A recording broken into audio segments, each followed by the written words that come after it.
I'm Charlie Rossiter, and this is Poetry Spoken Here.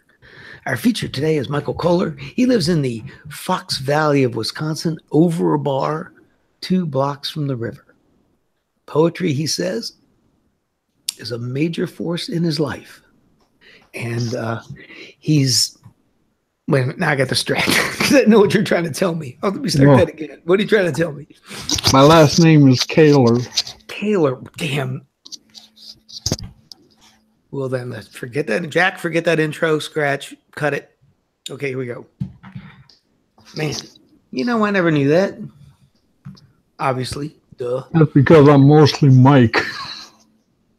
Oh, yeah, would you prefer Mike? I could also do Mike. Or Michael.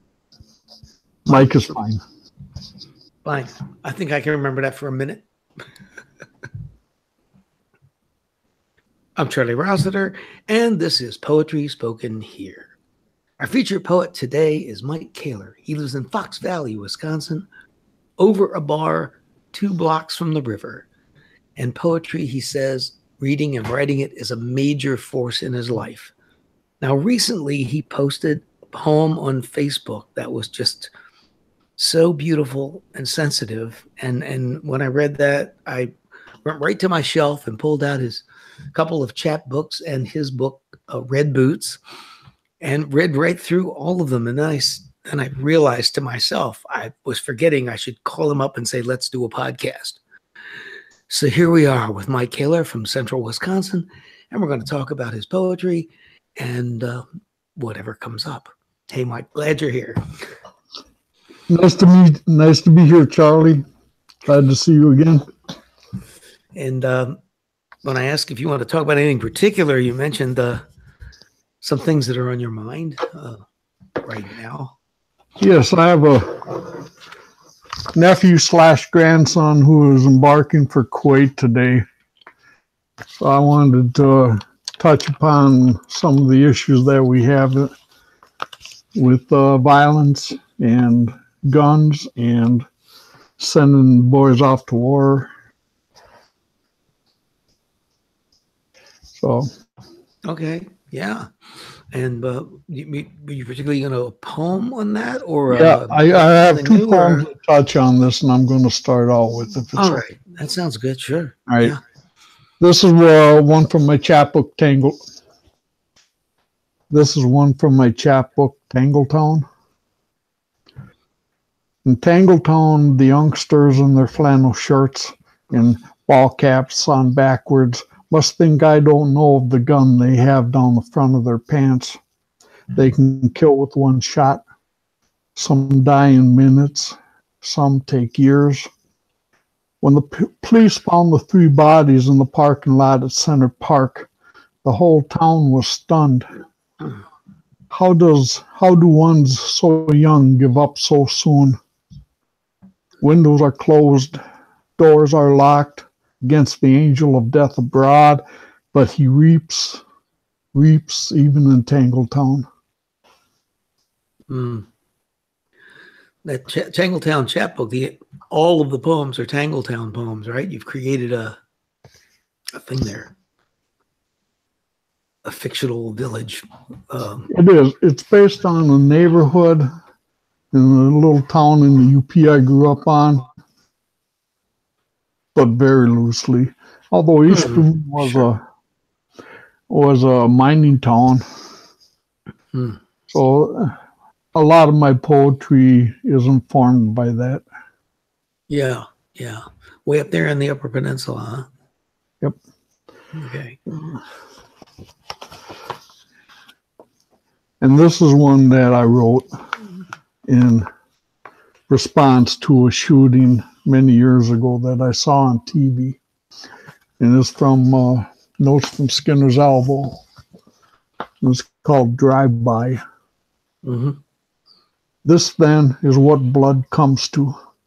A shattered sidewalk, a wailing car, a body growing to dust at the curb. Where once breathed aspirations, where once sang poetry like street corner bebop, is now a focus for a crowd too numb to feel shock that can only Then the gun barrels down the stainless steel. It drools lead, leaks flames. The dark sun that never sets screams pain against glass cliffs. The light it can't shed consumes it. Instead, what falls is a mother's glare burning an age's rage. She stands eye to eye with pearl-handled blued steel 9mm nightmares. She can't blink first because it all comes down to blood and she won't pay anymore. Mm. Do you still drive a cab, by the way? Yes. Yes. Because you have so many things that are right there as part of just daily life in the world. Though, as I was reading through, I don't think any of your poems explicitly mentioned something about being in a cab or driving a cab, or characters that get in the cab or something like that. I just happened to think of that. It's funny because I have enough of them there. Mm-hmm. It's just that I never got around to putting them all in one place. I'm working on it, but I do have a little poem that deals with it. I'll see if I can find it real quick here. All right.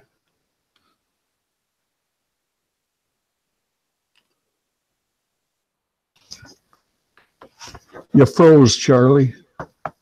Okay. Okay. This is called The Girl at the Airport Windows. And when I drove cab, when I first started, I was an airport driver. I sat out there and I got to see a lot of things. This one's The Girl at the Airport Windows. Beautiful young woman. Floral summer dress, airy as perfume. She holds a bouquet of wildflowers. The press of people hide her, recede. She stands waiting. True love beams from every part of her face. She stands waiting. Just when I think this may be another sad poem, she throws her hands high and runs into the arms of her future. And that's the true story, too. Oh, that's lovely. Yeah. Now, I know you were really, I believe, really influenced by the workshops with Norb Bly. Is that true? Oh, yes. I sought Norb out as a mentor. I had just started out writing seriously dedicated poetry, not just stuff off the top of my head, stuff I actually sat down and worked out. Yeah. And when was that? Like how old were you then? I was 35, 35 or 36. I had just went through the loss of my mother, lung cancer. And I discovered, as a lot of guys do when they're confronted by such a loss, I had no language of grief. I had no way of talking what I felt. Poetry gave me that language. And poetry by men like Norb Bly and Robert Bly and Wendell Berry gave me the language I needed to soothe myself, to express what I was feeling. Because, face it, as men, we're not really expected to be that in touch with our feelings, at least men of a certain generation, Yeah. So when you found, now Norb Bly lives in Dora County, which is above where you are now. You find him, or just know about him, or someone tell you about him? I just think it's interesting, your development into this, how a person finds their way into poetry like that.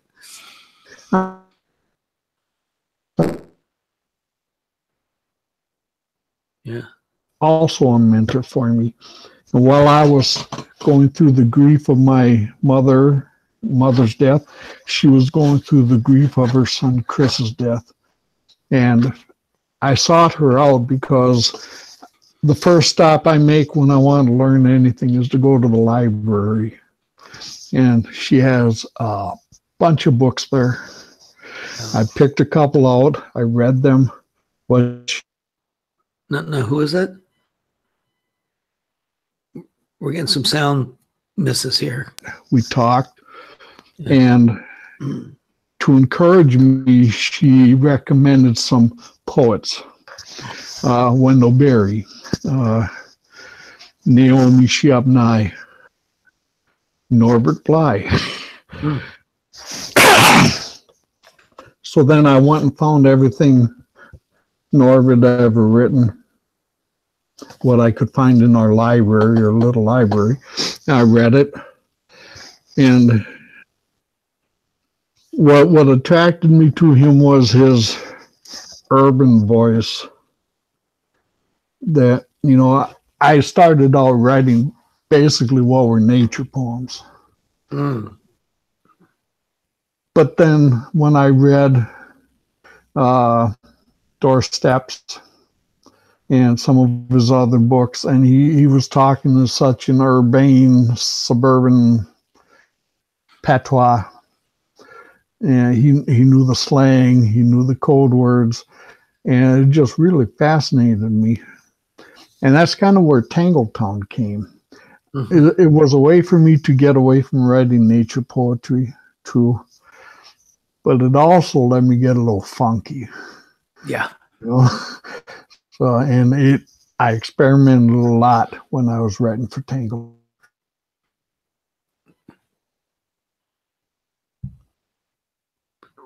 Whoa, no, you froze up there. Hang on. Repeat what you said. You froze up there. I don't know what's going on. Jack, watch this. Okay. Where'd you lose me? Yeah, just the sound went out. It just froze, as you said. I don't know what's going on. Well, then I found out that Norb had a class up at the clearing.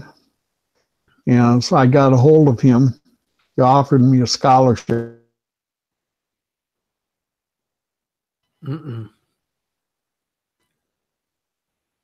For people with special needs. Okay. Are you moving? Did I cut out again? Yeah. Are you moving the thing or anything? I don't know what's going on, but every once in a while it's cutting out. Oh, shit. Okay. Well, Jack can try to cut it. Just pause a little and say it again. He gave you a scholarship.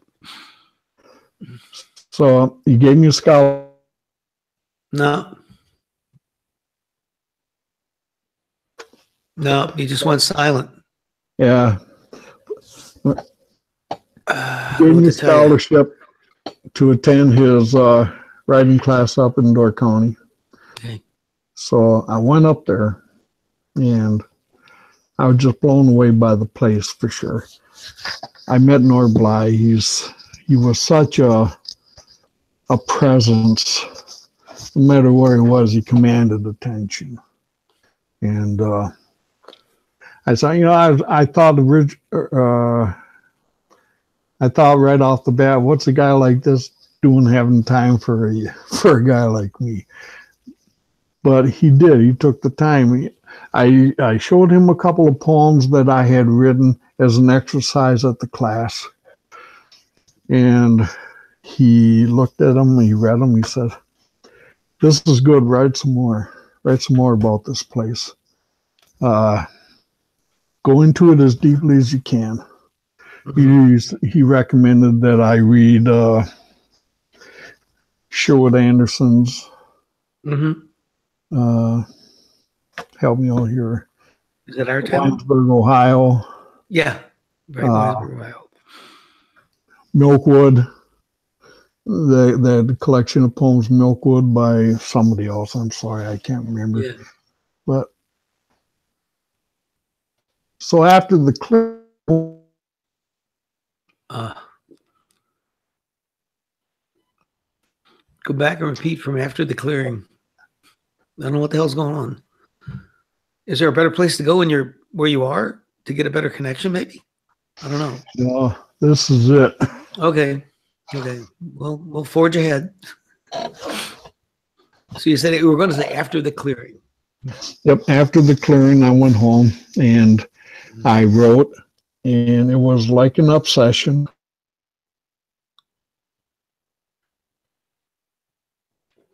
Yeah. of Tangletown stuff.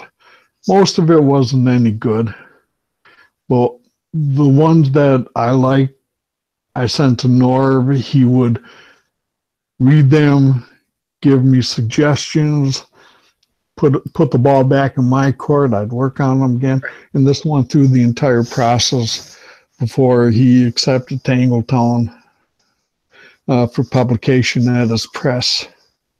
Yeah, and And Tangletown is a collection of 30, 40 poems. All of them are scenes or characters, or I'm just telling people who haven't seen the book what it is. Is that fair yes, characterization? and Series. at the time I didn't know it was a literary device, but I started and ended each poem with a phrase in Tangletown. Yeah. Because it just seemed to fit for me. Yeah. You know. Okay. Well, maybe we should hear a couple more poems here. More poems. Yeah, Yep. let's have another poem, whatever topic you like.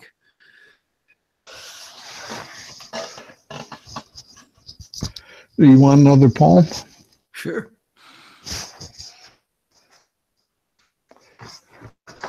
All right, this one is from Red Boots too. It's the title poem. And before I wrote poetry, before I worked in cab driving or mental health services, I was a truck driver. And a lot of stuff comes out of that. I had a lot of crazy experiences. I can imagine. So this is Red Boots. Deserted parking lot out in the Styx Roadhouse. A 3/4 July moon, bright as a blowtorch. I sat on the gas tank of a red Peterbilt, 88,000 pounds of steel and speed, engine cover, big as a garden shed. Warm Lone Star beer, AM Bible Belt radio station playing Buck Owens. She had brown hair, brown eyes, a white shirt, tight, with blue and red flowers, belt buckle the size of a gravy boat, jeans tight, tucked into fancy red boots. She was taken by the music and the moonlight. Bare-chested, my travel-worn leather vest, tattoos indistinct on muscled arms, and I was taken by her.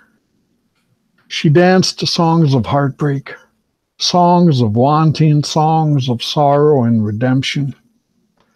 Hands above her head, eyes closed, untranslatable smile on her.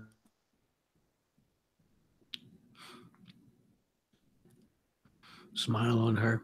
I was on my knees, arms around her waist, saying, thank you, thank you, thank you, because I was 24, because I was strong and hard, because I was there at a Texas Roadhouse on a Friday night doing the moonlight boogie with a country girl wearing nothing but red boots and a grin.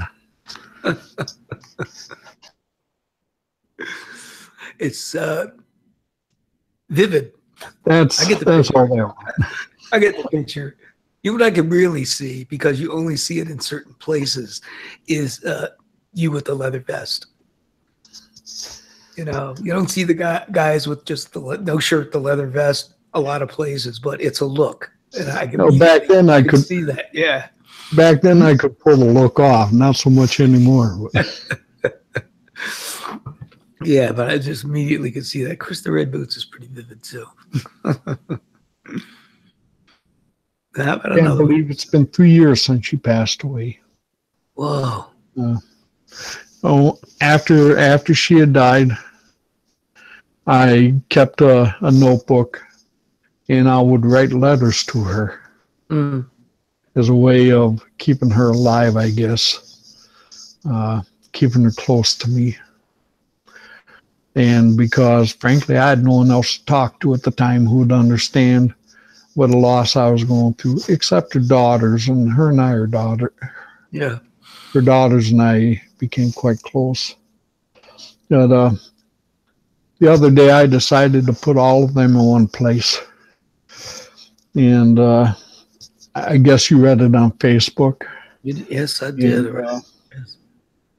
I'd like to read it in its entirety if I have the time. Well, you have the time.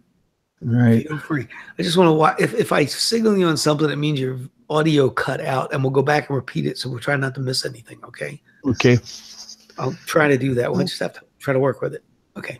All right. Do that and I'll stop and catch up. Yeah. All right. Doesn't have a title. It's just letters to Alan. Rusty rattle of a blackbird swaying on last year's cattail. I remember you're not here. Spring comes anyway, and love always is. No more sad poems. I find you in the places I've always found stillness. I see you in the hawk perched on the dead oak, the wet breeze that enters through my cab window. I breathe in your poems and pray out the songs you taught me. Songs reside in all the things that bring you to me. The color red, the sound of words, the sight of rain on the horizon, bringing such coolness my heart quiets in anticipation. Thank you for your love. Thank you for your time. Thank you for seeing under the thick scarred bark to the heartwood of me.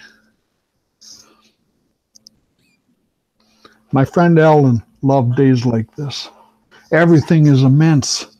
The pure sky, the thunderheads, the wind, immense. Almost too hot. Cut out. Immense. Take it from immense. Whoop, nope, you're not there. I'm here. Okay, now. Where'd you lose me? Immense. Okay. My friend Ellen loved days like this. Everything is immense. The pure sky, the thunder. Cut out again. Oh, cut out again after the thunder. Ugh. I don't suppose we can do this on the phone, huh? I don't know how that would work. I'm sorry. We'll keep slugging. I'm technically limited, yeah. I hope you guys are genius at editing. So. Well, we'll try. Oh, no, now you're not there now, and you're probably talking. Shit. Nope. Alan, it's one of those days when the wind seems to moan through the hole in my heart. There you go. You always knew how to talk to me. Whatever demons blow out there bringing cold and darkness, they call my name, Helen. They howl my name.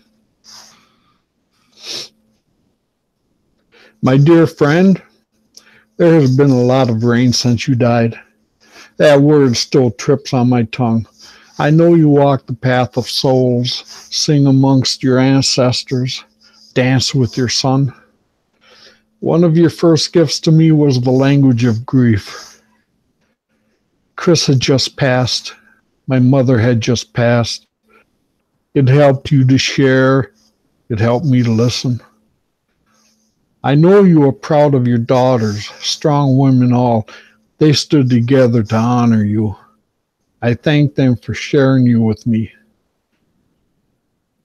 Let me now just miss the hell out of you.